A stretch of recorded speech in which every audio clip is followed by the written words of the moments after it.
ಸಮಸ್ತ ನಾಡಿನ ಜನತೆಗೆ ಮತ್ತು ಎಲ್ಲ ಮಾಧ್ಯಮದ ಸ್ನೇಹಿತರಿಗೆ 79ನೇ ಸ್ವಾತಂತ್ರ್ಯೋತ್ಸವದ ಶುಭಾಶಯಗಳನ್ನು ಕೋರುತ್ತಾ, ಈ ಒಂದು ಪತ್ರಿಕಾಗೋಷ್ಠಿ ಕರೆದಿದ್ದ ಉದ್ದೇಶ ಏನಂದ್ರೆ, ತಮಗೆ ಗುರ್ತಿದ್ದ ಹಾಗೆ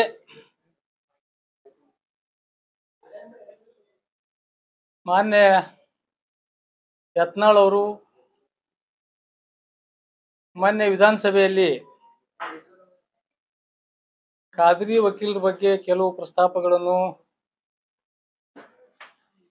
ಹೇಳಿ ಅವರ ಎಡಿಜಿಪಿ ಹುದ್ದೆಯನ್ನು ತಕ್ಷಣದಿಂದ ವಜಾ ಮಾಡಬೇಕಂತ ಹೇಳಿ ಒಂದು ಕಠೋರವಾಗಿ, ಗಂಭೀರವಾಗಿ ಮತ್ತು ಧರಣಿ ಬಾವಿಯಲ್ಲಿ ಹೋಗಿ ಧರಣಿ ಕೊಡ್ತೀನಿ ಅಂತೇಳಿ ಹೋಗುವಂತ ಸಂದರ್ಭ ಕೂಡ ಬಹಳ ದೀರ್ಘಕ್ಕೆ ಅವರು ಮಾಡಿದ್ದು ತಮಗೆ ಗೊತ್ತಿದೆ. ಒಬ್ಬ ಹಿರಿಯ ರಾಜಕಾರಣಿಯಾಗಿ, ಒಬ್ಬ ಕೇಂದ್ರ ಮಂತ್ರಿಯಾಗಿ, ಹಲವಾರು ಬಾರಿ ಶಾಸಕರು, ಸಂಸದರಾಗಿ ಒಂದು ಸಂಸದೀಯ ಯಾವ ರೀತಿ ಅಲ್ಲಿ ನಡವಳಿಕೆಗಳು, ಯಾವ ರೀತಿ ಪ್ರಶ್ನೆ ಕೇಳಬೇಕು, ಯಾವ ರೀತಿ ಯಾವ ಬಗ್ಗೆ ಎದರ ಬಗ್ಗೆ ಪ್ರಶ್ನೆ ಕೇಳಬೇಕು ಅಷ್ಟು ಕೂಡ ಜ್ಞಾನ ಇಲ್ಲದಂತ ಒಬ್ಬ ಶಾಸಕ ಈ ವಿಜಯಪುರಕ್ಕೆ ಅದಾನಂದ್ರೆ ನಮಗೆಲ್ಲರಿಗೂ ನಾಚಿಕೆ ಪಡುವಂತ ಸಂಗತಿ ಅದು. ಯಾಕೆ ಈ ಮಾತು ಹೇಳಾಕತ್ತೀನಿ ಅಂದ್ರ, ಈ ವಿಷಯ ಏನು ಒಂದು ದೊಡ್ಡ ವಿಷಯ ಅಲ್ಲ ಇದು. ಯಾಕಂದ್ರೆ ಈ ಬಹಳಷ್ಟು ಗಂಭೀರವಾದಂತಹ ವಿಷಯಗಳು ವಿಜಯಪುರ ನಗರದಲ್ಲಿ, ನಗರದ ಮತಕ್ಷೇತ್ರದ ಜನರಿಗೆ, ಮತದಾರರಿಗೆ ಈಗಾಗಲೇ ದೊಡ್ಡ ಮಳೆ ಬಂದು ಇಡೀ ವಿಜಯಪುರದ ಎಲ್ಲ ನಗರಗಳಲ್ಲಿ ಮನೆಗಳಿಗೆ ನೀರು ಹೊಕ್ಕಿ ಸಾಕಷ್ಟು ಜನ ತತ್ತರಿಸಿ ಹೋಗಿದ್ದಾರೆ. ಇಂಥ ಒಂದು ಗಂಭೀರ ವಿಷಯಗಳನ್ನು ಬಿಟ್ಟು ಇವತ್ತು ಹೋಗಿ ಒಂದು ಖಾದ್ರಿ ವಕೀಲ ಬಗ್ಗೆ, ಒಂದು ಹುದ್ದೆ ಬಗ್ಗೆ ಅಲ್ಲಿ ಹೋಗಿ ಪ್ರಸ್ತಾಪ ಮಾಡ್ತಾರೆ ಅಂದ್ರೆ ಬಹಳ ನಾಚಿಕೆ ಸಂಗತಿ. ಇವತ್ತು ಜನ ಕೆಲವೊಂದು ದೃಶ್ಯ ಮಾಧ್ಯಮಗಳಿಗೆ ನಾವು ನೋಡೇವು, ಪತ್ರಿಕಾ ಮಾಧ್ಯಮಗಳಿಂದ ನೋಡಿದ್ದೇವೆ ನಾವು. ಈ ಒಂದು ಸತತವಾಗಿ ಅತಿವೃಷ್ಟಿಯಿಂದ, ಮಳೆ ಬಂದಿಂದ ನಗರದ ಎಲ್ಲ ಮತದಾರರು ಇವತ್ತು ಎಲ್ಲ ಅಂದ್ರೆ ಹಿಂದೂ ಆಗ್ಲಿ, ಮುಸಲ್ಮಾನ್ ಆಗ್ಲಿ, ಎಲ್ಲ ಮತದಾರರು, ಎಲ್ಲ ನಗರದ ಜನರಿಗೆ ಬಹಳಷ್ಟು ತೊಂದರೆಗಳು ಆಗಿದ್ದಾವೆ. ಇದು ಒಂದೇ ಸಲ ಅಲ್ಲ, ಸತತವಾಗಿ ಇದು ಎಷ್ಟು ಸಲ ಮಳೆ ಬರ್ತಾ ಇದೆ ಅಷ್ಟೆಲ್ಲ ಎಲ್ಲ ತಾವು ಕೂಡ ಮಾಧ್ಯಮದವರು ಆ ಸ್ಥಳಕ್ಕೆ ಹೋಗಿ ತಾವು ಕೂಡ ಸುದ್ದಿ ಮಾಡಿದ್ದಾಗಿದೆ. ಇಂಥ ಎಲ್ಲ ವಿಷಯಗಳನ್ನು ಬಿಟ್ಟು ಇವತ್ತು ಇಂಥ ಒಂದು ಈಗ ನಗರ ಜನ ಇಷ್ಟೆಲ್ಲ ತೊಂದರೆಗಳು ಈಡಾಗಿದ್ರು ಕೂಡ ಇಂಥ ಮಹತ್ವದ ವಿಷಯಗಳನ್ನು ಬಿಟ್ಟು ಇವತ್ತು ಹೋಗಿ ಒಂದು ಖಾದ್ರಿ ವಕೀಲ ಬಗ್ಗೆ ಹೋಗಿ ವಜಾ ಮಾಡ್ರಿ, ಇಲ್ಕಂದ್ರೆ ನಾನು ಧರಣಿ ಕೊಡ್ತೀನಿ, ನೀವು ಅದು ಮಾಡಿಲ್ಲ ಅಂದ್ರೆ ಅಂತ ಹೇಳಿದ್ರೆ ಇದು ಬಹಳ ನಾಚಿಕೆಗೇಡು ಸಂಗತಿ. ನಾನು ಇವತ್ತು ಹೇಳ್ಬೇಕಾದ್ರೆ ಒಂದು ಉದಾಹರಣೆ ಕೊಡ್ತೀನಿ. ದಿವಂಗತ ML ಉಸ್ತಾದ್ ಅವರು ಶಾಸಕರಿದ್ದಾಗ ವಿಧಾನಸಭೆಯಲ್ಲಿ ಅವರು ಬೊಬ್ಬೆ ಹಾಕಿದ್ರು, ತಮಗೆಲ್ಲರಿಗೂ ಇರ್ಬೋದು. ಯಾಕೆ ಅವರು ಬೊಬ್ಬೆ ಹಾಕಿದ್ರಂದ್ರ, ಮಾನ್ಯ ಹೆಗಡೆ ಅವರು ಮುಖ್ಯಮಂತ್ರಿ ಇದ್ದಾಗ, ನಮ್ಮ ದಿವಂಗತ ML ಉಸ್ತಾದ್ ಅವರು ಇದ್ದಾಗ ಅವರೆಲ್ಲ ಹೋಗಿ ವಿಧಾನಸಭೆಯಲ್ಲಿ ಹೋಗಿ ಮೇಲೆ ವಿಧಾನಸಭೆಯಲ್ಲಿ ನಿಂತು ಒಳಗಡೆ ಬೊಬ್ಬೆ ಹಾಕ್ಲಾಕ್ ಶುರು ಮಾಡಿದ್ರು. ಇಡೀ ಮುಖ್ಯಮಂತ್ರಿಗಳು, ಇಡೀ ಸದನವನ್ನೇ ಗಾಬರಿ ಆಗ್ಬಿಡ್ತಾವ, ಯಾಕೆ ಬೊಬ್ಬೆ ಹಾಕ್ಲಾಕತ್ತಾರ ML ಉಸ್ತಾದ್ ಬಿಜಾಪುರ ನಗರ ಶಾಸಕರು ಅಂತ ಹೇಳಿ. ಅವಾಗ ಕೇಳಿದಾಗ ಅವ್ರು ಪ್ರಸ್ತಾಪ ಮಾಡಿದ್ರು, ಇಲ್ಲ ನನ್ನ ನಗರದ ಜನತೆಗೆ ಕುಡಿಲಾಕ ನೀರಿಲ್ಲ. ಅವಾಗ ಏನದ, ಇಂಥ ಒಂದು ಪ್ರಸ್ತಾಪ ಅವರು ತಾನು ಬೊಬ್ಬೆ ಹಾಕಿ ಅಂದ್ರೆ ಬೇರೆ ನಾವು ಜವಾರಿ ಭಾಷೆ ಒಳಗೆ ಹೇಳಿದ್ರೆ ಹೊಯ್ಕೊಂಡ್ರು ಅವರು ಏನ್ರು. ಈ ರೀತಿ ಲಬೋ ಲಬೋ ಲಬೋ ಅಂತ ಹೋಗಿ ಇಡೀ ವಾಯ್ಸ್ ಎಲ್ಲ ಕೂಡಿ ಇಡೀ ಗಾಬರಿ ಆಗಿ ಸ್ಪೀಕರ್ ಆಗ್ಲಿ, ಮುಖ್ಯಮಂತ್ರಿಗಳು, ಇಡೀ ಸದನವನ್ನೇ ಗಾಬರಿ ಆಗ್ಬಿಡ್ತಾವ. ಇಂಥ ಒಂದು ವಿಷಯ ನಮ್ಮ ನಗರದ ವಿಷಯ ಬಂದಾಗ ಹಿಂದಿನ ಶಾಸಕರಾಗಲಿ, ಜನಪ್ರತಿನಿಧಿಗಳಾಗಲಿ ಬಹಳಷ್ಟು ವಿಷಯ ಪ್ರಸ್ತಾಪ ಮಾಡುವಂತ ನಾನು ಸಾಕಷ್ಟು ಸಲ ನಾವು ನೋಡ್ತಾ ಇದ್ದೇವೆ. ತಮ್ಮ ಮತಕ್ಷೇತ್ರದ ವಿಷಯ ಗಂಭೀರವಾಗಿ ಏನಾರ ಬಂದಾಗ ಪ್ರಸ್ತಾಪ ಮಾಡುವಂತ ಸಂದರ್ಭ ನಾವು ನೋಡಿದ್ದೇವೆ ಈಗಾಗಲೇ. ಇದು ಇಷ್ಟೆಲ್ಲ ಇದ್ರು ಸಹಿತ ಒಂದು ಖಾದ್ರಿ ವಕೀಲರ ಬಗ್ಗೆ ಅಲ್ಲ ಪ್ರಸ್ತಾಪ ಮಾಡಲಿ, ಆದ್ರೆ ಅದ್ರ ಬಗ್ಗೆ ಒಂದು ಅಭ್ಯಾಸ ಕೂಡ ಮಾಡಬೇಕು. ಒಬ್ಬ ADGP ಒಂದು ಹುದ್ದೆಗೆ ವಜಾ ಮಾಡ್ಬೇಕಾದ್ರೆ ಅದರೆಲ್ಲ ಇನ್ನೊಂದು ಒಬ್ಬ ಶಾಸಕನಾಗಿ ಅಸೆಂಬ್ಲಿಯಲ್ಲಿ ತಪ್ಪು ಮಾಹಿತಿ ನೀಡುವುದರಿಂದ ಏನಾಗ್ತಂದ್ರ ಜವಾಬ್ದಾರಿಯಿಂದ ಅದಕ್ಕೆ ನಾನು ಮಾನ್ಯ ಸಭಾಪತಿ ಹೇಳಿ ವಿನಂತಿ ಮಾಡ್ತೇನೆ. ಮೊದಲು ಏನದಂದ್ರ ಈ ADGP ಅವರು ವಜಾ ಮಾಡೋದು ಮುಂದಿನ ಇದು ವಿಚಾರ. ಅವ್ರೇನ್ ಪ್ರಸ್ತಾಪ ಮಾಡಿದ್ರು, ಖಾದ್ರಿ ವಕೀಲ್ ಅಂತ ಒಬ್ಬ ವ್ಯಕ್ತಿ ಈ ರೀತಿ ಇಡಿ ಸ್ವೀಪ್ ಮಾಡಿರಿ, ನೀವು ಕಾನೂನು ಬಾಹಿರವಾಗಿ ಮಾಡಿರಿ ಅದೆಲ್ಲ ಹೇಳಿದ್ರು. ಕಾನೂನು ಬಾಹಿರ ಅಂದ್ರೆ ಅವರೊಬ್ಬ ಗಡೀಪಾರ್ ಆಗಿದ್ದ ವ್ಯಕ್ತಿ ಅಂತ ಹೇಳಿದ್ರು. ಈಗ ಗಡೀಪಾರ್ ಆದಂತ ವ್ಯಕ್ತಿ ದೇಶದ ಗೃಹ ಮಂತ್ರಿನೇ ಅಮಿತ್ ಶಾಗನ. ಇಡಿ ಜಿ ಪಿ ದೊಡ್ಡ ಇದು ಆಗೋದು ದೊಡ್ಡ ಮಾತಲ್ಲ ಏನು. ಒಂದು ಗಡೀಪಾರ್ ಆದಂತ ವ್ಯಕ್ತಿ ಇವತ್ತು ಇಡೀ ರಾಷ್ಟ್ರದ ಗೃಹ ಮಂತ್ರಿ ಆಗಿ ಅಂತ ಹುದ್ದೆಗೆ ಕೂತಾನೆ, ಉನ್ನತದ ಹುದ್ದೆಗೆ ಅಮಿತ್ ಶಾ ಅವರು. ಮತ್ತೀಗ ಇವ್ರಿಗೆ ಇಂಥ ಗಡೀಪಾರ್ ಆದ್ರೂ ಗಡೀಪಾರ್ ಆಗಿದ್ದ ಬಗ್ಗೆನೂ ಕುಲಂಕಷವಾಗಿ ಅದ್ರ ಬಗ್ಗೆ ವಿಚಾರ ಮಾಡ್ಬೇಕಲ್ಲ, ಏನೈತೆ ಅನ್ನೋದು. ಈ ಗಡೀಪಾರ್ ಆದಂತ ವಿಷಯ ಏನಿತ್ತು, ಅದು ಏನಾಗ್ಯದ ಅನ್ನೋ ಬಲ್ಲಿ ಎಲ್ಲ ದಾಖಲೆಗಳು ನಾವು ತೊಗೊಂಡ್ ಬಂದಿದ್ದೇವೆ ಇವತ್ತು. ಅಂದ್ರ ಎಲ್ಲಾ ಕೇಸ್ಗಳು ಇವತ್ತು ಏನಾಗ್ಯದ ಅಂದ್ರ ಡಿಸ್ಮಿಸ್ ಆಗಿದ್ದ ಕೇಸ್ ಅದಾವ, ಕೆಲವು ಖುಲಾಸೆ ಆಗಿದ್ದಾವ. ಇನ್ನು 2 ಕೇಸ್ ಅವ್ರ ಮುಖ್ಯವಾದಂತ ಏನ್ ಮಾಡ್ಯಾರು, ಒಂದು ಏನೊಂದು ಅಟ್ರಾಸಿಟಿ ಕೇಸ್ ಬಗ್ಗೆ SC ಮಹಿಳೆ ಮೇಲೆ ಒಂದು ಹಲ್ಲೆ ಮಾಡಿ ಅವ್ರ ಮೇಲೆ ಇದು ಮಾಡಿದ್ದು ಒಂದು ದೊಡ್ಡ ಬಹಳ ಒಂದು ಇದು ಹೇಳಿದ್ರು. ಸ್ಪಷ್ಟವಾದಂತ ಇಲ್ಲಿ ಒಂದು ಏನದಂದ್ರ, ಇದು ಅವರು ಬಿಜೆಪಿ ಶಾಸಕರಿದ್ದಾಗ ಈ ಕೇಸ್ ಕೂಡ ಮಾಡ್ಲಿಕ್ಕೆ ಹುನ್ನಾರ ಮಾಡಿ ಮಾಡಿದ್ದಂತ ಅವ್ರು ನಗರ ಚಾಚೆ ಯತ್ನಾಳ್ ಇದು ಮಾಡಿಸಿದ್ರು.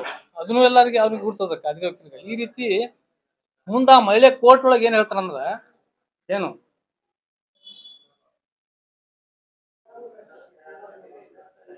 ಅವ ಏನ್ ಹೇಳ್ತಾರ, ನಾನು ಏನ್ ಕೇಳ್ರಿ, ದಿನಾಂಕ 16/2/24ರಂದು ಸಾಕ್ಷಿಗೆ ಪ್ರಮಾಣ ವಚನಕ್ಕೆ ಆ ಮಹಿಳೆಗೆ ನ್ಯಾಯಾಲಯ ಒಳಗೆ ಕರೆದಾಗ ಅವ್ರ ಏನ್ ಹೇಳ್ತಾರ, ನಾನು ಇವರಿಗೆ ನೋಡೇ ಇಲ್ಲ, ಇವರಿಂದ ಯಾವ ತರದ್ದು ನನಗೆ ಏನೋ ತೊಂದರೆನೇ ಆಗಿಲ್ಲ ಅಂತ ಹೇಳಿ ಸ್ಪಷ್ಟಕ್ಕೆ ನನಗೆ ಅದು ಹೇಳ್ತಾರ. ಇವ್ರು ಅಷ್ಟು ದೊಡ್ಡ ಒಂದು ಕರ್ಕೊಂಡೋಗಿ ಹೊಡೆದ್ರು, ಇದು ಮಾಡಿದ್ರು, ಅಲ್ಲಿ ಹೋಗಿ ನನಗೆ ಗಾಡಿಯಾಗ ಕಿಡ್ನಾಪ್ ಮಾಡ್ಕೊಂಡು ಹೋದ್ರು, ಎಲ್ಲಾ ರೀತಿಯಿಂದ ಕೇಸ್ ಮಾಡ್ತಾರೆ ಸಹಿತ ಆ ಕೇಸ್ನು ಕೂಡ ಸೆಟ್ ಅಸೈಡ್ ಆಗಿ ಅದು ಕ್ವಾಶ್ ಆಗಿದೆ. ಅದು ಏನು ಆ ಕೇಸ್ ಏನಂದ್ರೆ ಅದು ಕೇಸ್ ನಂಬರ್ ಏನದ, ಸ್ಪೆಷಲ್ ಕೇಸ್ SC/ST ನಂಬರ್ 18/2022. ಇದು ಏನಾಗ್ಬಿಟ್ಟಿದೆ ಅಂದ್ರ, ಈ ಕೇಸ್ ಆರ್ಡರ್ ಆಗ್ಬಿಟ್ಟಿದೆ. ಏನ್ರಿ ಎಕ್ಸ್ಟಿಂಗ್ ಏನು ಸೆಕ್ಷನ್ 2 ಆರ್ಡರ್ ಏನಾಗ್ಯದ ಅಂದ್ರೆ ಆಲ್ರೆಡಿ ಡಿಸ್ಚಾರ್ಜ್ ಮ್ಯಾಟರ್ ಇದು ಒಂದು ಏನು ಇದೊಂದು ಹೇಳಿದೆ ನಿಮ್ಗೆ. ಏನ್ ಇಂತ ಇನ್ನೊಂದು ಒಂದು ಏನಂದ್ರೆ ಇದು ಆಯ್ತು. ಈ ಗಡೀಪಾರ್ದು ಹೇಳ್ತೀನಿ ನಾವು. ಗಡೀಪಾರ್ ಆಗಿದ್ದು ಅಸಿಸ್ಟೆಂಟ್ ಕಮಿಷನರ್ ಅವ್ರು ಏನು ಮಾಡಿದಾರಲ್ಲ ಅದನ್ನು ಕೂಡ ಕಾಶ್ ಆಗ್ಯದ. ಏನು ಅಂದ್ರೆ ಅವ್ರೇನು ಪ್ರಸ್ತಾಪ ಮಾಡಿರೋ ವಿಷಯಗಳು ಅದ್ರ ಬಗ್ಗೆ ನಿಮಗೆ ಹೇಳಕತ್ತೀನಿ. ಮುಖ್ಯವಾದಂತ ಏನು ಹೈಲೈಟ್ ಮಾಡಿದ್ರು ಅವರು, ಒಂದು SC ಮಹಿಳೆ ಮೇಲೆ ಇದಾಗ್ಯದಂತ ಕೇಸ್ ಒಂದು, ಇನ್ನೊಂದು ಏನದ ಗಡೀಪಾರ್ ಮಾಡೋಂಥ ಕೇಸ್. ಗಡೀಪಾರ್ ಒಳಗೆ ಏನಾಗ್ಯದ ಅದು ಕೇಸ್ನು ಕೂಡ ಏನಾಗ್ಯದ, ಅದನ್ನು ಕ್ವಾಶ್ ಆಗ್ಯದ. ಏನು ಪ್ರೊಸೀಡಿಂಗ್ಸ್ ಇನ್ಸ್ಟಿಟ್ಯೂಟ್ ಅಗೇನ್ಸ್ಟ್ ಅವಾಗ ಏನ್ ಮಾಡಿದ್ರು, ಪಿಟಿಷನ್ ಗಡೀಪಾರ್ CR 2021 ಈಸ್ ಕ್ವಾಶ್ಡ್ ಏನ್ರಿ ಇದು. ಮತ್ ಈ ರೀತಿ ಎಲ್ಲ ಈಗ ಇನ್ನೊಂದು ನಿಮ್ಗೆ ಇನ್ನೊಂದು ಹೇಳ್ಬೇಕಂದ್ರೆ, ಇದು ಒಂದು ಕೇಸ್ ಗಡೀಪಾರ್ದು ಹೇಳಿದ್ರು, SC ಮಹಿಳೆದು ಹೇಳಿದ್ರು. ಮತ್ ಇನ್ನೊಂದ್ ಏನದ, ಕೆಲವೊಂದು ಕೇಸ್ಗಳು ಸಾಕಷ್ಟು ಎಲ್ಲ ಕ್ವಾಶ್ ಆಗಿದ್ದ ಕೇಸ್ ಅವ. ಒಂದ್ ಏನದ ಇನ್ನ ಎನ್ಕ್ವೈರಿ ಪೆಂಡಿಂಗ್ ಒಳಗೆ ಅದಾವ, 2 ಕೇಸ್. ಮತ್ ಇವ್ರದೇ ಕೇಸ್ 7 + 1 ಕೂಡಿ 8 ಕೇಸ್ ಅದಾವ. ಮತ್ ಇವ್ರಿಗೆ ಕ್ರಿಮಿನಲ್ ಕೇಸ್ ಅದಾವ. ಇವ್ರ ಮೇಲೆ ಹಿಂಗ ಅದಾನ, ಮತ್ತೊಂದು ರಿವಾಲ್ವರ್ ತಗೊಂಡ್ ತಿರ್ಗಾಡ್ತಾನ. ಅವ ರಿವಾಲ್ವರ್ ಇವ್ರ ಇಲಾಖೆದ್ರು ಲೈಸೆನ್ಸ್ ಕೊಟ್ರ ಅವನಿಗೆ, ಅವನು ಜೀವನ ರಕ್ಷಣೆಗಾಗಿ ರಿವಾಲ್ವರ್ ತಗೊಂಡ್ ತಿರ್ಗಾಡ್ತಾನ. ಮತ್ ನೀನೇ ಹಿಂದ್ ಮುಂದ 20 ಮಂದಿ ಗನ್ ಮ್ಯಾನ್ ತಗೊಂಡ್ ತಿರ್ಗಾಡಕತ್ತಿಲ್ಲ, ನಿನಗೇನಾಗ ತ್ರಾಸ, ನಿನಗ್ಯಾರ ಹೊಡೆಯೋದಾರ? ನೀ ಅಂತದ್ ಏನ್ ಮಾಡಿಯಪ್ಪ? ನಿನಗೇನು ಅವಶ್ಯಕತೆ ಅದ ಗನ್ ಮ್ಯಾನ್ ತಗೊಂಡ್ ತಿರ್ಗಾಡೋದು? ನೀವೊಬ್ಬ ಪ್ರಜೆ, ಜನಪ್ರತಿನಿಧಿ, ನೀನು ಜನರ ಪ್ರೀತಿಗೆ ಪಾತ್ರದಂತ ವ್ಯಕ್ತಿ. ನಿನಗೆ ಹಂಗ ಹಲ್ಲೆ ಯಾರು ಮಾಡ್ತಾರೆ? ಏನು ಇದು ನಿನಗಂತ ಅಂತದ್ ಏನ್ ಮಾಡಿ ನೀ ಹಲ್ಲೆ ಮಾಡುವಂಗ? ಜನ ನಿನಗೆ ಜೀವ ಬೆದರಿಕೆ ಐತೇನು? ಅವೇನ್ ಕಂಟ್ರಿ ಪಿಸ್ತೂಲ್ ಹಿಡ್ಕೊಂಡು ತಿರ್ಗಾಡಕತ್ತಿಲ್ಲ. ಕಂಟ್ರಿ ಪಿಸ್ತೂಲ್ ಪೊಲೀಸರು ಇದ್ದೇ ಇರ್ತಾರ, ಅವರೆಲ್ಲ ಡಿಪಾರ್ಟ್ಮೆಂಟ್ ಇರ್ತಾರ, ಅವ್ರ ಮೇಲೆ ಇದು ತಗೋತಾರ. ಮತ್ ಇನ್ನೊಂದು ಬೇಸಿಕಲಿ ಇನ್ನೊಂದು ಏನ್ ಹೇಳ್ತೀನಿ ಅಂದ್ರೆ, ADGP ಸರ್ಕಾರ ನೇಮಕ ಮಾಡ್ಬೇಕಾದ್ರ ಒಂದು ಪತ್ರ ಏನು ಡಿಸ್ಟಿಕ್ ಏನಂದ್ರ ಇವರಿಂದ ಇದೊಂದು ಇದು ಐತಿ ಪತ್ರ. ಯಾರು ಸುತ್ತೋಲೆ ಏನಂದ್ರ, ಆದಿನಾರಾಯಣ ಸರ್ಕಾರದ ಅಧೀನ ಕಾನೂನು ಮತ್ತು ನ್ಯಾಯ ಮತ್ತು ಮಾನವ ಹಕ್ಕುಗಳ ಇಲಾಖೆ ವತಿಯಿಂದ ಏನ್ ಕೇಳ್ತಾರಂದ್ರ, ಇವರು ಯಾರಿಗ್ ಕೇಳ್ತಾರ, ಈ ನೇಮಕ ಮಾಡೋಕ್ಕಿಂತ ಮುಂಚೆ, ADGP ನೇಮಕ ಮಾಡೋಕ್ಕಿಂತ ಮುಂಚೆ ಮಾನ್ಯ ಪ್ರಧಾನ ಜಿಲ್ಲಾ ಮತ್ತು ಸತ್ರ ನ್ಯಾಯಾಧೀಶರು, ಪ್ರಧಾನ ಜಿಲ್ಲಾ ಮತ್ತು ಸತ್ರ ನ್ಯಾಯಾಲಯ ವಿಜಯಪುರ ಡಿಸ್ಟಿಕ್, ವಿಜಯಪುರ ಜಡ್ಜ್ ಅವರಿಗೆ ಸಹಾಯಕ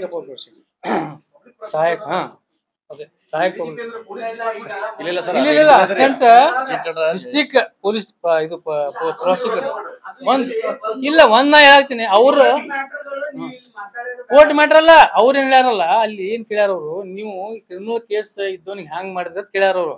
ಅದ್ರ ಬಗ್ಗೆ ನಾ ಸ್ಪಷ್ಟೀಕರಣ ಕೇಳತ್ತೀನಿ. ಅವ್ರ ಏನ್ ಮಾಡ್ಯಾರ ಕೇಳ್ರಿ, ಡಿಸ್ಟಿಕ್ ಜಡ್ಜಿಗೆ ಕೇಳಿರ್ತಾರ ಅವರು, ಇವ್ರ ಬಗ್ಗೆ ಏನಾದ್ರು ನಿಮ್ಮೆಲ್ಲ ಮಾಹಿತಿ ಜಿಲ್ಲಾಧಿಕಾರಿ ಕೇಳಿರ್ತಾರ, ಅವ್ರು ಏನ್ ಮಾಡ್ಯಾರ ಗೊತ್ತಾನಲ್ಲಿ ಇಲ್ಲಿ ಪೂರ್ತಿ ಇವ್ರ ಬಗ್ಗೆ ಶ್ರೀ ಸೈಯದ್ ಆಸಿಫ್ ಮುಲ್ಲಾ ತಂದೆ ಸರ್ ಕಾದ್ರಿ ವಕೀಲರಿಗೆ ಏನ್ ಕೇಳ್ಬೇಕಂದ್ರೆ ಇವ್ರು ಏನು ಎದರ್ದು ಅವ್ರು ಕೊಡ್ತಾರ. ಇಲ್ಲಲ್ಲ ಅವ್ರ ಪರವಾಗಿ ನಾವು ಕೊಡ್ಬಾರ್ದತ್ತೇನಿಲ್ಲಲ್ಲ. ಯಾಕ ನಮ್ಮೊಬ್ಬ ಪ್ರತಿ ಕೋರ್ಟ್ ಮ್ಯಾಟ್ರ್ ಅಲ್ಲ ಮತ್ ಸದನ ಒಳಗ್ ಬಂದದ, ಅದಕ್ಕೆ ಹೇಳತ್ತಿನ ಸದನ ಒಳಗೂ ಬರಬಾರ್ದಲ್ಲ. ಸದನ ಒಳಗ್ ಬರ್ಬೇಕಂದ್ರೆ ಕೋರ್ಟ್ ಮ್ಯಾಟ್ರ್ ಪೆಂಡಿಂಗ್ ಇದ್ದಾಗ ಸದನ ಒಳಗ್ ಮಾತಾಡಕ್ ಬರ್ತದೇನು? ಅದು ಇಲ್ಲಲ್ರಿ. ಒಬ್ಬ ಅತ್ಯಂತಿಕ ಸದನ ಒಳಗ ಅಸೆಂಬ್ಲಿ ಒಳಗ ಕೋರ್ಟ್ ಮ್ಯಾಟರ್ ಇದ್ ಪೆಂಡಿಂಗ್ ಇದ್ರಾಗ್ಲಿ ಅಥವಾ ಏನ್ರಿ ಇದು ವಿಚಾರ ಒಳಗಿದ್ದು ಅದು ಕಂಟೆಂಪ್ಟ್ ಕೋರ್ಟ್ ಆಗ್ತದ. ಅದ್ಯಾಕೆ ಮಾತಾಡ್ಬೇಕು? ಅದು ಅವರು ನಾನ್ ಹೇಳ್ತೀನಿ, ಇದು ಯಾಕೆ ಸ್ಪಷ್ಟೀಕರಣ ಕೊಡಾಕತ್ತೀನಿ ಅಂದ್ರ ನಮ್ಮ ಶಾಸಕರಿಗೆ ಎಷ್ಟು ಬುದ್ಧಿ ಎಷ್ಟೈತಿ, ಅವ್ರದ್ದು ಬುದ್ಧಿ ಮಟ್ಟ ಎಷ್ಟದ, ಎಷ್ಟು ನಾಲೆಜಬಲ್ ಪರ್ಸನ್ ಅನ್ನೋದು ನಿಮ್ಗೂ ಗುರ್ತಾಗ್ಲತ್ತ ಹೇಳಾಕತ್ತೀನಿ ನಾ. ಇದು ಯಾಕಂದ್ರ ಇದು ಏನೂ ಮಾಹಿತಿ ಇಲ್ಲ, ಇದು ಇಲ್ಲ. ಇದು ಕೇಳ್ಯಾರ ತಾಲೂಕಾ ಎಲ್ಲಾ ಮ್ಯಾಜಿಸ್ಟ್ರೇಟ್ಗಳಿಗೆ, ತೆಳಗಿನ ಎಲ್ಲಾ ಮ್ಯಾಜಿಸ್ಟ್ರೇಟ್ ನ್ಯಾಯಾಲಯಗಳಿಗೆ ಎಲ್ಲಾ ಕೇಳಿ ರಿಪೋರ್ಟ್ ಹಾಕೊಂಡಿರ್ತಾರ. ಹಾಕೊಂಡೇನದ ಆಮೇಲೆ ಜಿಲ್ಲಾಧಿಕಾರಿ ರಿಪೋರ್ಟ್ ತಗೋತಾರ. ಅವ್ರು ತಗೊಂಡ್ ನಂತರ ಎಡಿಜ್ ಮಾಡಿರ್ತಾರ. ಅಷ್ಟು ಜ್ಞಾನ ಬೇಕಲ್ಲ ಒಬ್ಬ ಶಾಸಕ. ಇದು ಏನೂ ಇರ್ಲಾರ್ದೆ ಇಷ್ಟೆಲ್ಲಾ ಕ್ವಾಶ್ ಇದ್ರು ಸಹಿತ, ಇಷ್ಟೆಲ್ಲಾ ಇದ್ರು ಸಹಿತ ಅವ್ರಿಗೆ ವಜಾ ಮಾಡ್ಬೇಕಂತ ಹೇಳ್ತಾರ. ಅದಕ್ಕೆ ನಾ ಏನತ್ತೀನಿ, ಇವನ್ ಮೇಲೆ 8 ಅದಾವ ಕೇಸ. ಹೌದಲ್ಲ, ಕೇಸ್ ಆಲ್ರೆಡಿ ಕ್ವಾಶ್ ಆಗ್ಯಾದ. ಇಲ್ಲ ಅದಾವ ಹೇಳಕ್ಕೆ ಹೋಗಲ್ಲ. ಈಗ 2 ಪೆಂಡಿಂಗ್ ಅದಾವ, 6 ಕ್ವಾಶ್ ಆಗ್ಯಾವ. ಮತ್ ಈಗ ಇವನ್ ಮ್ಯಾಲ 50ಕ್ಕಿಂತ ಹೆಚ್ಚು ಕೇಸ್ ಅದಾವಲ್ಲ ಕ್ರಿಮಿನಲ್. ಮತ್ ಇವನಿಗೆ ಯಾಕೆ ವಜಾ ಮಾಡಬಾರ್ದು ಮೊದಲ? ಹಂಗಾರ ಕ್ರಿಮಿನಲ್ ಕೇಸ್ ಇದ್ದವ್ರಿಗೆ ವಜಾ ಮಾಡ್ಬೇಕಂತ ಅವ್ರೇ ಹೇಳಾಕತ್ತಾರ. ಈಗ ಅವ MLA, ನಾನು ಸಭಾಪತಿಯವರಿಗೆ ನಂದು ಒಂದು ವಿನಂತಿ ಏನೈತಂದ್ರ, ಯತ್ನಾಳ್ ಅವ್ರ ಮೇಲೆ 50ಕ್ಕಿಂತ ಹೆಚ್ಚು ಅದಾವ. ರೈಲ್ವೆ ಸುಟ್ಟಿದ್ ಹಿಡ್ಕೊಂಡು ಎಲ್ಲಾ ಅಶಾಂತಿ ಮಾಡೋದಕ್ಕೆ, ಕೋಮಗಲ್ಭೆ ಮಾಡೋದು ಹಿಡ್ಕೊಂಡು ಸಾಕಷ್ಟು ವಿಷಯ ಒಳಗ ಸಾಕಷ್ಟು ಅಪರಾಧಗಳನ್ನು ಅವ್ರು ಕ್ರಿಮಿನಲ್ ಕೇಸಸ್ ಅದಾವ. ಅದಕ್ಕೆ ಮಾನ್ಯ ಸಭಾಪತಿ ಒಳಗೆ ಏನ್ ಹೇಳ್ತೀನಿ ಅಂದ್ರೆ, ನಾನು ಇವ್ರಿಗೆ ಮಂತ್ರಿಗಳಿಗೆ ಸಹಿತ ಮುಖ್ಯಮಂತ್ರಿ ಮೊದಲ ಕಾದ್ರಿ ವಕೀಲಿಗೆ ವಜಾ ಮಾಡೋದಕ್ಕಿಂತ ಮೊದಲ ಇಷ್ಟು 50ಕ್ಕಿಂತ ಹೆಚ್ಚು ಕೇಸ್ ಏನದ ಕ್ರಿಮಿನಲ್ ಕೇಸ್ ಮಾನ್ಯ ಯತ್ನಾಳ್ರ ಮೇಲೆ ಅದಾವ. ಅದಕ್ಕೆ ಮೊದಲು ಅವನಿಗೆ ಶಾಸಕ ಸ್ಥಾನ ವಜಾಗೊಳಿಸ್ಬೇಕು ಮೊದಲು ಫಸ್ಟ್. ಏನ್ ಅದು ಒಂದು ನಮ್ದೊಂದು ಬೇಡಿಕೆ. ಇನ್ನೊಂದು ಏನಂದ್ರ, ಈ ರೀತಿ ಸದನಕ್ಕೆ ತಪ್ಪು ಮಾಹಿತಿ ನೀಡುವುದರಿಂದ ಏನು ಇದು ಸದನದ ಒಂದು ಏನು ನಿಯಮಾವಳಿಗಳು ಅದಾವಲ್ಲ ಅದನ್ನು ಕೂಡ ಉಲ್ಲಂಘನೆ ಮಾಡ್ಯಾರ ಅವ್ರು. ಸದನ ಒಬ್ಬ ವಿಧಾನಸಭೆ ಸದಸ್ಯನಾಗಿ ಯಾವ ರೀತಿ ನಿಯಮಾವಳಿ ಪ್ರಕಾರ ಯಾವಾಗ ಏನ್ ಕೇಳಬೇಕು, ಕೋರ್ಟ್ ಒಳಗೆ ಇಡುವಂತ ಮ್ಯಾಟ್ರ್ಗಳು ಎಲ್ಲ ಕೂಡಿ ಅದನ್ನು ತಪ್ಪು ಮಾಹಿತಿ, ನ್ಯಾಯಾಲಯದೇ ತಪ್ಪು ಮಾಹಿತಿಗಳು ಕೊಡ್ಲಾಕತ್ತಾರ ಅವ್ರು. ಆಗ ಅದು ಏನದ, ಅದನ್ನು ಕೂಡ ಸದನದ ಏನು ಇದು ಅದಾವಲ್ಲ ನಿಯಮಾವಳಿಗಳ ವಿರುದ್ಧವಂತ ಕೆಲಸ ಅದು ಉಲ್ಲಂಘನೆ ಮಾಡ್ಯಾರ. ಅದಾಗ ಇಂಥ ಎಲ್ಲಾ ವಿಷಯಗಳು ಇಟ್ಕೊಂಡು ಇಂಥ ವಿಷಯಗಳಿಗೆ ಅವರು ಅಲ್ಲಿ ಚರ್ಚೆ ಮಾಡ್ಲಿಕ್ಕೆ ಅವಕಾಶ ಮಾಡಬಾರ್ದಾಗಿತ್ತು ಮೊದಲ ಸಭಾಪತಿಗಳು. ಏನು ಅದು ಒಂದು ದೊಡ್ಡ ತಪ್ಪು ಮೊದಲ. ಅದಕ್ಕಾಗಿ ಮಾನ್ಯ ಸಭಾಪತಿಗಳು ನಮ್ದೇನು ಇದು ಐತಂದ್ರ, ಈ ವಿಷಯಗಳನ್ನ ಕಾದ್ರಿ ವಕೀಲಿಗೆ ವಜಾ ಮಾಡಬೇಡ್ರಿ ಅಂತ ನಾವು ಹೇಳುದಿಲ್ಲ. ಅದಕ್ಕೊಂದು ಪ್ರೊಸೀಜರ್ ಅದ. ಈಗ ಒಮ್ಮೆ ನಾವು ಮತ್ತೊಮ್ಮೆ ಹೇಳ್ತಾನೆ, ಮುಂದೆ ಯತ್ನಾಳ್ ಮೇಲೆ 50ಕ್ಕಿಂತ ಹೆಚ್ಚು ಕೇಸ್ ಅದ, ಅವ್ನ ಮೇಲೆ ಮೊದಲು ಅವ್ನಿಗೆ ವಜಾ ಮಾಡಿರ್ತ ಮಾಡಕ್ ಬರ್ತದ. ಈಗ ಯತ್ನಾಳ್ ಹೇಳಿದ್ದು ಫೈನಲ್ ಅಲ್ಲ, ಜಡ್ಜ್ಗಳು ಇಲ್ಲಿ ನ್ಯಾಯಾಲಯ ಅವನಿಗೆ ಅವ ಇದು ಆಗ್ಬೇಕಲ್ಲ. ಮೊದಲ ಅವ ಅಪರಾಧಿ ಯಾವಾಗ ಡಿಕ್ಲೇರ್ ಆಗ್ತಾನ? FIR ಆದ ನಂತರ ಅವನ ಅಪರಾಧಿ ಅಲ್ಲಲ್ಲ, ಕನ್ವಿಕ್ಷನ್ ಆದಾಗೆ ಅವ ಅಪರಾಧ ಆಗ್ತಾನ. ಕನ್ವಿಕ್ಷನೇ ಆಗಿಲ್ಲಲ್ಲ ಅವನ ಮೇಲೆ. ಅವು ಕನ್ವಿಕ್ಷನ್ ಆಗ್ಲಾರ್ದೆ ಅವನಿಗೆ ಹೆಂಗ್ ನಾವು ಅವನಿಗೆ ಇವ ಅಪರಾಧ ಅಂತ ಹೇಳಕ್ ಬರ್ತದ? ಈಗ ಸಾಕಷ್ಟು ಜೀವಾವಧಿ ಶಿಕ್ಷೆ ಆದರೂ ಸಹಿತ ನಿರಪರಾಧ ಬಂದಾರ. ಮೊನ್ನೆ ನೋಡ್ರಿಲ್ಲ ನಾವು, ಮನುಷ್ಯ ಅಂತ ಉದಾಹರಣೆಗಳು ನಾವು ನೋಡಿವಿ ಈಗ ಮೊನ್ನೆ. ಅದಕ್ಕೆ ಇವನಿಗೆ ಯಾವ ತರದ್ದು ಕನ್ವಿಕ್ಷನ್ ಆಗಿಲ್ಲ, ಏನು ಅಪರಾಧ ಅಂತೇಳಿ ಅವನಿಗೆ ನಿರ್ಧಾರ ಮಾಡುವಂತದ್ದು ಸಂದರ್ಭ ಬರುವುದಿಲ್ಲ. ಅದಕ್ಕಾಗಿ ಏನದ, ಮೊಟ್ಟ ಮೊದಲು ಆ ರೀತಿ ಮಾಡುವುದೇ ಇದ್ರ ಯತ್ನಾಳಗ್ ಮೊದಲು ವಜಾ ಮಾಡ್ಬೇಕು, ಆಮೇಲೆ ಏನದ ಕಾಯ್ದೆಯವ್ರ ಬಗ್ಗೆ ವಿಚಾರ ಮಾಡ್ಬೇಕಂತ ನಮ್ದೊಂದು ಪ್ರಸ್ತಾವನೆ. ಈಗ ಮೊನ್ನೆ ಅವರು ಕೊಪ್ಪಳದಲ್ಲಿ ಒಂದು ಹೇಳಿಕೆ ಕೊಟ್ರು. ಇವ್ರಿಗೆ ಏನಾಗ್ಲತ್ತ ಇನ್ನೊಂದು ಏನಂದ್ರೆ ಅಂದ್ರ, ಈಗ ಒಂದ್ 5-6 ಮಂದಿ ಅದಾರ ಇವ್ರು ಸ್ಟೇಟ್ ಒಳಗ, ರಾಜ್ಯದೊಳಗ. ಇವ್ರಿಗೆ ಏನಾಗ್ಯದ, ಯಾವ್ರೇ ಹಿಂದೂ ಯುವಕ ಹಿಂದೂ ಮನುಷ್ಯ ಸತ್ರ ಇವ್ರಿಗೆ ಹಬ್ಬ ಬಂದಂಗ, ಇವ್ರಿಗೆ ಮಕ್ಕಳಿಗೆ ಕೆಲವ್ರಿಗೆ ಏನ್ ಹಬ್ಬ ಇದ್ದಂಗ. ಇವ್ರಿಗೆ ಒಟ್ಟ ಹೋಳಿಗೆ ಹಬ್ಬ ಎಲ್ಲಾ ಬಿಟ್ಟು ಹೋಗ್ತಾರ. ಮನ್ಯಾಗ ಹೆಣ್ರು ಮಕ್ಳು ಏನ್ ಸತ್ರ ಸಹಿತ ಎಲ್ರಿ ಸಹಿತ ಮೊದಲು ಹೋಗಿ ಅಲ್ಲಿ ಫ್ರೀಡಮ್ ನಿಂತು ಭಾಷಣ ಬಗ್ಗುದು, ಅದಕ್ಕೆಲ್ಲ ಕ್ರಿಯೇಟ್ ಮಾಡಿ ಅಲ್ಲೆಲ್ಲ ಅಶಾಂತಿ ಮಾಡಿ ಹಿಂಗ್ ಮಾತಾಡ್ಕೊಂಡು ಶಾವಗಿ ತಗೊಂಡು ಚಪ್ಪಾಳಿ ಬಾರ್ಸ್ಕೊಂಡು ಬರುವಂತ ದಂಧೆ ಇವನ್ನ ಒಂದು ಸ್ಟೇಟ್ ಒಳಗೆ ಒಂದು 5-6 ಮಂದಿ ಅದಾರ ಇವ್ರು. ಇವರೆಲ್ಲ ವಾಳಿ ಕಂಪನಿದು ಈಶ್ವರಪ್ಪ ಹಿಡ್ಕೊಂಡು. ಇವ್ರಿಗೆ ಏನಾಗ್ಬಿಟ್ಟು ಈಗಾಗಲೇ BJP-ಯಿಂದ ಇವ್ರಿಗೆಲ್ಲ ಹೊರಗೆ ಹಾಕಿ ಟಿಕೆಟ್ ಕೊಡ್ಲಾರ್ದಂತ ಇವನಿಗೆ ಯಾರು ಪತ್ರಿಕಾ ಸಿಂಹ ಅವ ಒಬ್ಬ ಪ್ರತಾಪ್ ಸಿಂಹ ಒಬ್ಬ, ಇವ ಒಬ್ಬ ಸಿಟಿ ಇಂಥವ್ರು ಯಾರಿಗೆ ಟಿಕೆಟ್ ಯಾಕೆ ಕೊಟ್ಲ ಬಿಜೆಪಿ ಅಂದ್ರ ಇವ್ರು ಜನರಿಂದ ಇವರೆಲ್ಲ ವಾಳಿ ಆಗ್ಯಾರ. ಇವ್ರು ಅದಕ್ಕೆ ಇವ್ರಿಗೆ ಅದಕ್ಕೆ ನಾ ಇವ್ರಿಗೆ ಏನಾಯ್ತು, ಈಶ್ವರಪ್ಪ, ಯತ್ನಾಳ ಮತ್ತ ಅವ ಯಾರು ಪ್ರತಾಪ್ ಸಿಂಗ್ ಎಲ್ಲ ಎಷ್ಟ್ ಮಂದಿ ವಾಳಿಯವ್ರಲ್ಲ ಸ್ಟೇಟ್ ಒಳಗೀಗ, ಇವ್ರಿಗೊಂದು ವಾಳಿ ಪಾರ್ಟಿ ಅಂತ ಹೇಳಿ ಮಾಡ್ಬೇಕು ಇವ್ರು. ಏನ್ ಇವೆಲ್ಲ ವಾಳಿ ಕಂಪನಿ ಪಾರ್ಟಿ ಅಂತ ಮಾಡಿದ್ರೆ ಚಲೋ. ಇವರೆಲ್ಲ ಸಂಘ ಒಂದು ಅಸೋಸಿಯೇಷನ್ ಮಾಡ್ಕೊಂಡು ಇದೊಂದು ಪಕ್ಷ ಮಾಡ್ಬೇಕು ಇವ್ರಿಗೆ, ಒಂದ್ ಬ್ಯಾರೆನೆ. ಅಂದ್ರೆ ಜನರಿಂದ ತಿರಸ್ಕರಿಸಲ್ಪಟ್ಟಿರುವ ವಜ್ಜಾಗಿ ಜನ ಇವ್ರಲ್ಲ. ಅದಕ್ಕೆ ಇವ್ರಿಗೇನದ ಇದು ಮಾಡ್ಬೇಕಂತ ಹೇಳಿ ನಂದು ಇವ್ರೇನಾಗ್ಬಿಟ್ಟು ಅಲ್ಲಿ ಹೋಗಿ ಬಾಯಿಗೆ ಬಂದಾಗ ಅಲ್ಲಿ ಹೋಗಿ ಸಾಂತ್ವನ ಹೇಳಿ ಅದ್ರ ಬಗ್ಗೆ ಯಾವ ರೀತಿ ತಮ್ದೊಂದು ಜನಪ್ರತಿನಿಧಿ ಆಗಿ ಯಾವ ರೀತಿಯಲ್ಲಿ ಹೋಗಿ ಅವ್ರಿಗೆ ಏನಾದ್ರೂ ಒಂದು ಆ ಕುಟುಂಬಕ್ಕೆ ಸಾಂತ್ವನ ಹೇಳಿ ಬರ್ಲಿ, ಅವ್ರಿಗೆ ಏನಾದ್ರೂ ಒಂದು ಸಹಾಯಧನ ಮಾಡಿ ಬರ್ಲಿ. ಅದು ಬಿಟ್ಟು ಬರೇ ಬರುದು ಅದು ಏನ್ ಬೇಕಾದ್ರೆ ಹೇಳೋದು ಹೇಳ್ಯಾನ. ಇಡೀ ರಾಜ್ಯದ ಇಡೀ ರಾಷ್ಟ್ರದ ನಮ್ಮ ಮುಸ್ಲಿಂ ಮಹಿಳೆಯರ ಬಗ್ಗೆ ಒಂದು ಅವಹೇಳನಕಾರಿ ಈ ರೀತಿ ಒಂದು ಕೆಟ್ಟ ಶಬ್ದ ಮಾತಾಡಿದ್ರಿಂದ ಅದು ಎಷ್ಟು ಒಬ್ಬ ಹಿರಿಯ ರಾಜಕಾರಣಿ ಅವನು ಏನು ಎಲ್ಲ ಜನರಿಂದ ಒಂದು ಒಬ್ಬ ಜನಪ್ರತಿನಿಧಿಯಾಗಿ MLA ಆಗಿ ಒಂದು ಓತ್ ನೋಡಿರ್ತಾನ ಮರ, ಆ ಓತು ಸತ್ ಉಲ್ಲಂಘನೆ ಮಾಡ್ಯಾನ ನಾವು ಅಲ್ಲಿ. ಅದಕ್ಕೆ ನಾ ಸ್ಪೀಕರ್ಗೆ ಏನ್ ಹೇಳ್ತೀನಿ, ಇಂಥ ಎಷ್ಟು ಜನ ಈ ರೀತಿ ಅಲ್ಲಿ ಶಪಥ ತಗೊಂಡು ಯಾವ ರೀತಿ ಸಂವಿಧಾನಬದ್ಧವಾಗಿ ಏನ್ ಶಪಥ ತಗೊಂಡಿರ್ತಾರ ಆ ಶಪಥದ ಉಲ್ಲಂಘನೆ ಕೂಡ ಮಾಡ್ಯಾರ ಇವ ಪ್ರತಿಯೊಂದು ವಿಷಯ ಒಳಗೆ. ಅದಕ್ಕೇನದ ಈಗ ಅಲ್ಲಿ ಮುಸ್ಲಿಂ ಹೆಣ್ಮಕ್ಳಿಗೆ ಇವರು ನಮ್ಮ ಹಿಂದೂ ಹುಡುಗರು ಮದುವೆ ಮಾಡ್ಕೊಂಡ್ರೆ 5 ಲಕ್ಷ ರೂಪಾಯಿ ಕೊಡ್ಲಾಗೋದು ಅಂತ ಹೇಳಿದ್ರಿಂದ ಇದರಿಂದ ಏನಾಗ್ತದ? ಇದು ಸಂದೇಶ ಏನ್ ಕೊಡ್ಲಾಕ್ ಹೊಂಟ್ರ ಇವ್ರು? ಅಲ್ಲ, ಇದು ನಾನು ಹೇಳ್ತೇನೆ, ಇವ ಹಿಂದೂ ಸನಾತನ ಧರ್ಮ ಅಂತೇಳಿ ಬಹಳ ಹೇಳ್ಕೊತಿರ್ಗಳತ್ತಾನ. ಹಿಂದೂ ಸನಾತನ ಧರ್ಮ ಬೆಳೆಸ್ಬೇಕಾಗದ, ಹಿಂದೂ ಸನಾತನ ಹಿಂಗದ ಹಂಗತ್ರಿ. ಇದು ಈ ವಿಷಯ ಹಿಂದೂ ಸನಾತನ ಧರ್ಮ ಒಳಗರೆ ಇದು ಮಾನ್ಯತೆ ಐತೇನ್ ಇದಕ್ಕ? ಇದು ಹಿಂದೂ ಲಾ ಆಕ್ಟ್ ಒಳಗ, ಮ್ಯಾರೇಜ್ ಆಕ್ಟ್ ಒಳಗನು ಹಿಂದೂ ಮಾಡ್ಬೇಕಂತ ಐತಿ. ಇಂಟರ್ ಕಾಸ್ಟ್ ಮಾಡ್ಕೋದು ಅದೊಂದು ಬೇರೆ ರೂಲ್ ಅದ. ಆದ ಸನಾತನ ಧರ್ಮ ಒಳಗ ಅದ ಫಸ್ಟ್ ಮಹತ್ವ ಗೋತ್ರಕ್ಕೆ ಕೊಡ್ತಾರಲ್ಲಿ. ಸನಾತನ ಹಿಂದೂ ಧರ್ಮ ಒಳಗ ಗೋತ್ರ ಮತ್ತು ಕುಲಕ್ಕೆ ಬಹಳ ದೊಡ್ಡ ಮಹತ್ವ ಅಲ್ಲಿ ಐತಿ.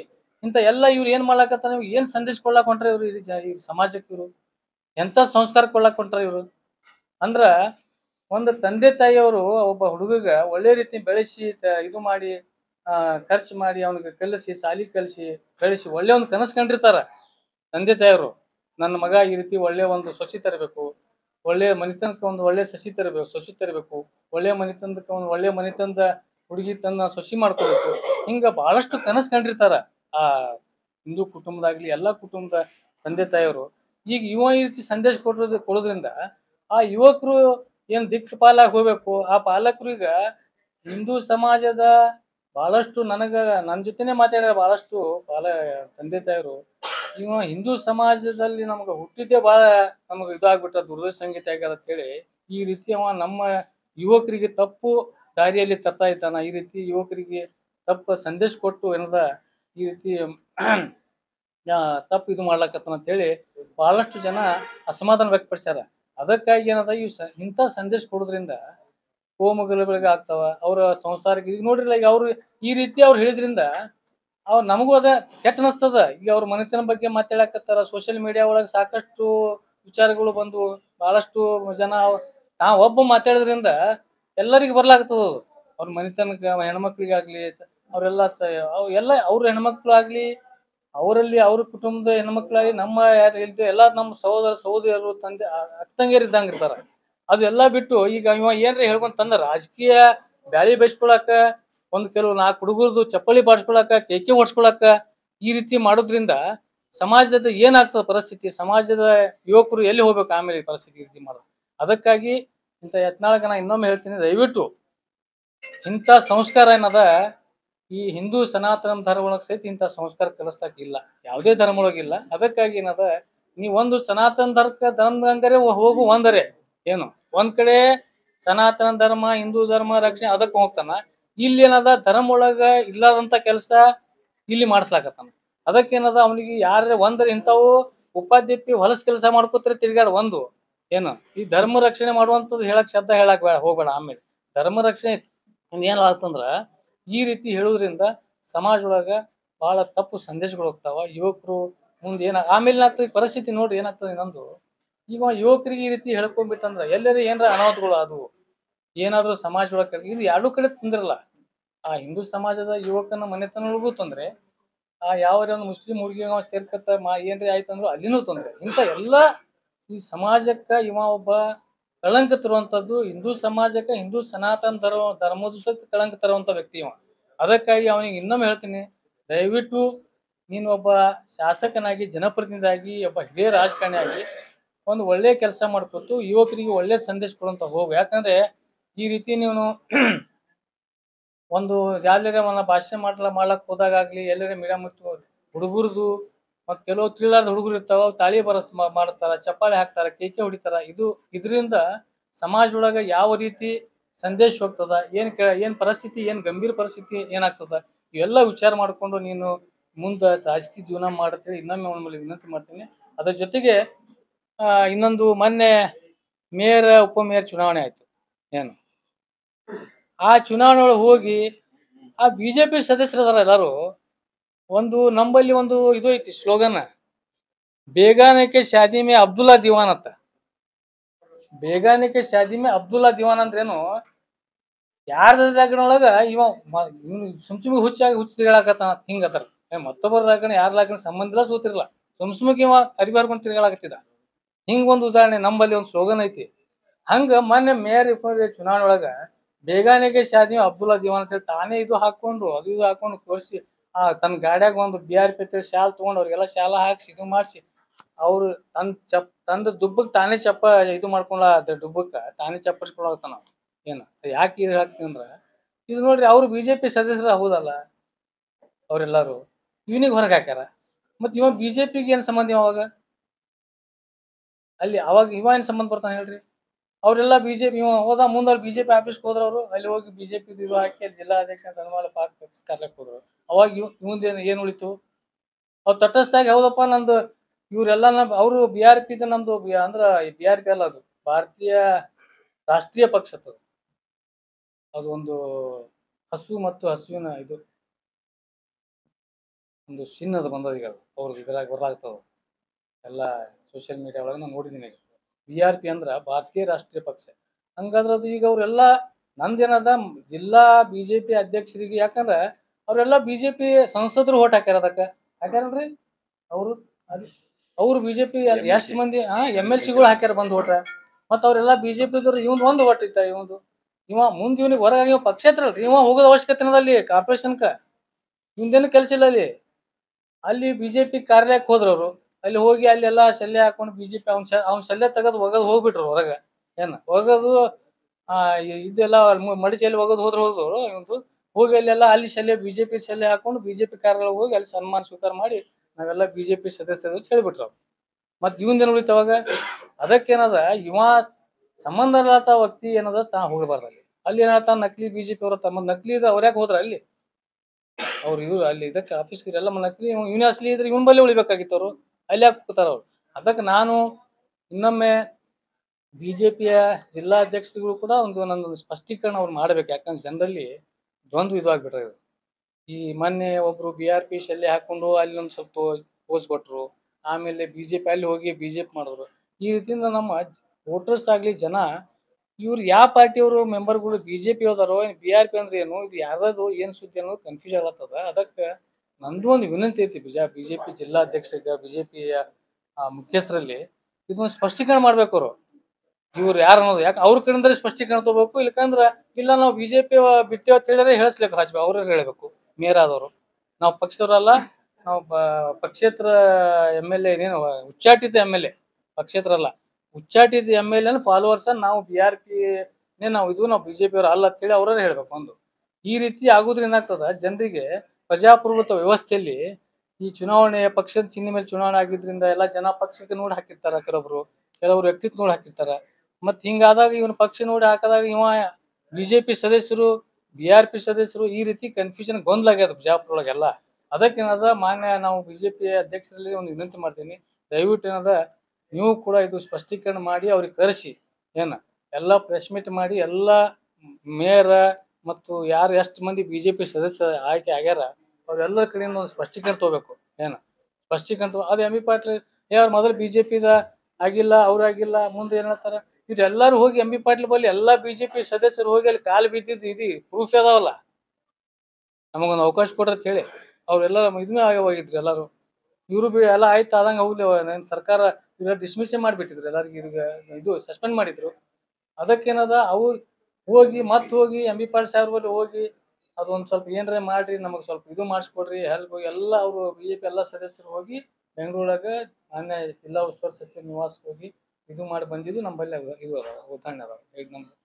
ಇದು ಈ ರೀತಿ ಇದ್ದಾಗ ಅವರು ಇದು ಮಾಡ್ಕೋಬೇಕು. ಏನಲ್ಲಿ ಅಲ್ಲಿ ಒಬ್ರು ಬಿಜೆಪಿದವರು ಇಲ್ಲ, ನಮ್ ನಾಯಕರು ಕಾಂಗ್ರೆಸ್ ನಾಯಕರು ಅಲ್ಲಿ, ಯಾಕಂದ್ರೆ ಬಿಜೆಪಿ ಆಗದ ನಮ್ ನಾಯಕರು ಬರುದಿಲ್ಲ, ಅಲ್ಲೇ ಬರ್ತಾರೆ. ಬಿಜೆಪಿ ಅವ್ರು ಬಂದಾಗ ಸಂಸದರಿಲ್ಲ ಅಲ್ಲಿ, ಯಾರು ಬಿಜೆಪಿ ಜಿಲ್ಲಾಧ್ಯಕ್ಷ ಇಲ್ಲ, ನಗರ ಅಧ್ಯಕ್ಷ ಇಲ್ಲ, ಯಾರು ಇಲ್ಲ ಅಲ್ಲಿ. ಇದಕ್ಕ ನಡು ಕೂತ್ ಇವ್ರು ಇವ್ರಿಗೆ ತಗೊಂಡು ಇವ ಹೋಗ್ಯಾನ ಅಲ್ಲಿ. ಅದಕ್ಕಾಗಿ ಏನದ ಇದು ಸ್ಪಷ್ಟೀಕರಣ ಕೊಡ್ಬೇಕು. ಮತ್ತೆ ಯತ್ನಾಳ್ ಈ ರೀತಿ ಜನರಿಗೆ ಉಚ್ಚರಿಸೋದಾಗ್ಲಿ, ಇಕಾಡೆಮಿ ಜನರಾಗಿ ಉಚ್ಚರಿಸಬಾರ್ದು. ಆ ಮೆಂಬರ್ ಅಕಾಡೆಮಿ ಅದೇ ಅವನಿಗೂ ಇದು ಇದನ್ನೇ ಇದು ಅಸಹ್ಯನೇ ಇದು ಯತ್ನಾಳ್ಗ. ಇಲ್ಲಿ ಅವ್ನ್ BRP ಹಾಕೊಂಡ್ರ ಶಾಲೆ ಅವ್ರು, ಮತ್ ಅವನಿಗೆ ಹೋಗಾನೇ ಶಲ್ಯ ತೆಗದ್ ಒಗದು ಅಲ್ಲಿ ಬಿಜೆಪಿ ಆಫೀಸ್ಗೆ ಹೋಗಿ ಬಿಜೆಪಿನ ಶಲ್ಯ ಹಾಕೊಂಡ್, ಹಂಗಾದ್ರೆ ಇವಂದ್ರೆ ಏನು ಮರ್ಯಾದೆ ಉಳಿತು ಯತ್ನಾಳಂದು.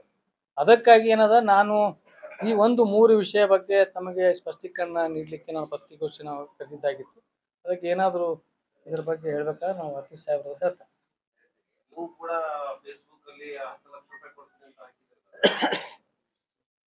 ಇಲ್ಲ ಅದು ನೋಡ್ರಿ, ಹಾಕೇಬೇಕಾಗ್ತದ, ಅನಿವಾರ್ಯ ಅದ. ಅವ್ ಕೆಲವೊಂದು ವಿಷಯ ಅಂತಾವ್ ಗಂಭೀರವಾದಂತ ಇದು ಬಂದಾಗ ಯಾರಿಗೆ ಏಟಿಗೆ ಎದುರೇಟ್ ಕೊಡಬೇಕಾಗ್ತದೆ. ಹೆಂಗ ಹೌದು ಇರ್ತಲ್ಲ ಅಂದ್ರ ಯಾರ ವಿಷಯ ಯಾರು ಯಾವ ಭಾಷೆ ಒಳಗೆ ತಿಳ್ಕೊತಾರ ಅದೇ ಭಾಷೆ ಒಳಗೆ ಅವ್ರಿಗೆ ತಿಳಿಸ್ಬೇಕಾಗ್ತದೆ.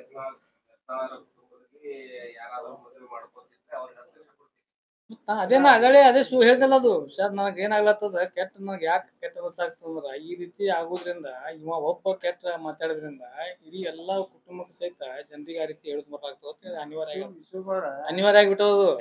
ನೀವ್ ಕೇಳಾಕತ್ತೀರಿ, ಮತ್ತೆ ನೀವೇ ಮೊದಲು ಚಾಲು ಮಾಡ್ಬೇಕಲ್ಲ. ಈಗ ನೀವು ಜನರಿಗೆ ಯಾಕೆ ಮೋಸ ಮಾಡ್ತಾ ಇದ್ದೀರಿ?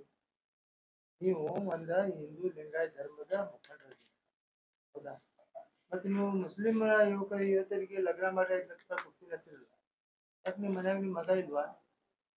ಅಲ್ಲಿಂದ ಸ್ಟಾರ್ಟ್ ಮಾಡಲ್ಲ. ನಿಮ್ ಲಗ್ನ ಮಾಡ್ಕೋಬೇಡ ಅಂತ ಹೇಳ್ತಾರೆ. ನಿಮ್ ಮಗನಿಂದ ಸ್ಟಾರ್ಟ್. ಬೇರೆ ಇನ್ನೋಸೆಂಟ್ ಹಿಂದೂಗಳಿಗೆ ಯಾಕೆ ಇದು ಮಾಡ್ತೀವಿ? ಯಾವಾಗ ನೀವು ಒಂದು ಧರ್ಮದ ಬಗ್ಗೆ ಮಾತಾಡ್ತೀರಿ, ಮಾತಾಡೋಕ್ಕಿಂತ ಪೂರ್ವದಲ್ಲಿ ನೀವು ಯೋಚನೆ ಮಾಡ್ಬೇಕು. ಅಥವಾ ನೀವು ಮಂದಿಗೆ ಉಪದೇಶ ಕೊಡೋಕ್ಕಿಂತ ಮೊದಲು ನಿಮ್ ಮನೇಲಿ ಚಾಲು ಮಾಡ್ಬೇಕಲ್ಲ. ಯಾಕೆ ನಿನ್ ಮಗ ಇಲ್ವಾ? ನಿನ್ ಮಗಗೆ ಮಾಡಲ್ಲ, ನಿನ್ಗೆ ಸಿಗ್ಲಿಕ್ಕೆ ನಾವು ತಂದು ಕೊಡ್ತೀವಿ. ಅದೇನು ತಪ್ಪಿಲ್ಲಲ್ಲ ಲಗ್ನ ಮಾಡ್ಕೊಳ್ತು. ಒಮ್ಮೆ ನೀವು ಅದು ಒಂದು ಸ್ಪಷ್ಟೀಕರಣ ಕೊಡು. ಒಂದು ಲವ್ ಜವಾದ್ ಬಗ್ಗೆ ಅಪೋಸ್ ಮಾತಾಡ್ತೀವಿ, ಒಂದು ಲವ್ ಜವಾದ್ ಮಾಡತ್ತೆ. ಏನ್ ಲವ್ ಜವಾದ್ ಮಾಡ್ಬೇಕು, ಏನ್ ಲವ್ ಜವಾದ್ ಮಾಡಬಾರ್ದು, ಮೊದಲು ಇದು ಸ್ಪಷ್ಟೀಕರಣ ಕೊಡು. ಒಮ್ಮೆ ಹಿಂದೂ ಲಿಂಗಾಯತ ನೀ ಹಿಂದೂ ಲಿಂಗಾಯತ ಅದೇನೋ ಡೌಟ್ ಇದೆ ನಮ್ಗೆ. ಒಂದು ದಿವ್ಸನು ಇವತ್ತು ಎತ್ಕೊಂಡು ನೋಡಿಲ್ಲ, ಒಂದ್ ದಿವ್ಸ ಲಿಂಗದ ಪೂಜೆ ಮಾಡಿದ್ ನೋಡಿಲ್ಲ. ನೀವು ಲಿಂಗರಿ ಹಾಕೊಂಡಿದಾರಪ್ಪ. ನೀ ಬೇರೆ ಧರ್ಮ ಬಗ್ಗೆ ಮಾತಾಡ್ತೀನಿ, ನೀನ್ ಧರ್ಮ ಬಗ್ಗೆ ನೀನ್ ಯಾಕೆ ಮಾತಾಡ್ತಾ ಇಲ್ಲ? ಮುಸ್ಲಿಂ ಹುಡುಗ್ಯಾರ ನಿನ್ಗೆ ಸಿಗ್ತಾರ, ಮಾಡ್ಕೋತಿ ಮಾಡ್ಕೊ. ಎಷ್ಟು ಮಂದಿ ಮಾಡ್ಕೊಂಡ್ರು, ಎಷ್ಟು ಮಂದಿ ಬಿಟ್ಟಿರಿ? ಯಾಕೆ ಇನ್ನು ಮುಸಲ್ಮಾನರು ಹಿಂದೂ ಹುಡುಗ್ಯಾರ ಲಗ್ನ ಮಾಡ್ಕೊಂಡಿಲ್ಲ? ಅವ್ರ ಮಂದಿಗೆ, ಇನ್ನೋಸೆಂಟ್ ಮಂದಿಗೆ ನೀನು ಅವ್ರಿಗೆ ದಾರಿ ತಪ್ಪಿಸೋ ಕೆಲಸ ಮಾಡೋಕ್ಕಿಂತ ಮೊದಲ ನಾನೇ ಮಾಡ್ಕೊಂಡಿನ ಮಾಡಿ ತೋರಿಸಲ್ಲ. ಯಾಕೆ ತಾಕತ್ತಿಲ್ಲ ನಿಂಗ? ನಿನ್ ಮಕ್ಕಳ ಲಂಡನ್ಗೆ ಹೋಗ್ಬೇಕು, ಅಮೆರಿಕಾಗ್ ಹೋಗ್ಬೇಕು, ಬೇರೆ ಮಕ್ಕಳು ಹೋಗಿ ಜೈಲ್ನಾಗ ಹೋಗ್ಬೇಕಾ? ನಿನ್ ಮಕ್ಕಳಿಗೆ ಯಾಕೆ ಮಾಡುವುದಿಲ್ಲ?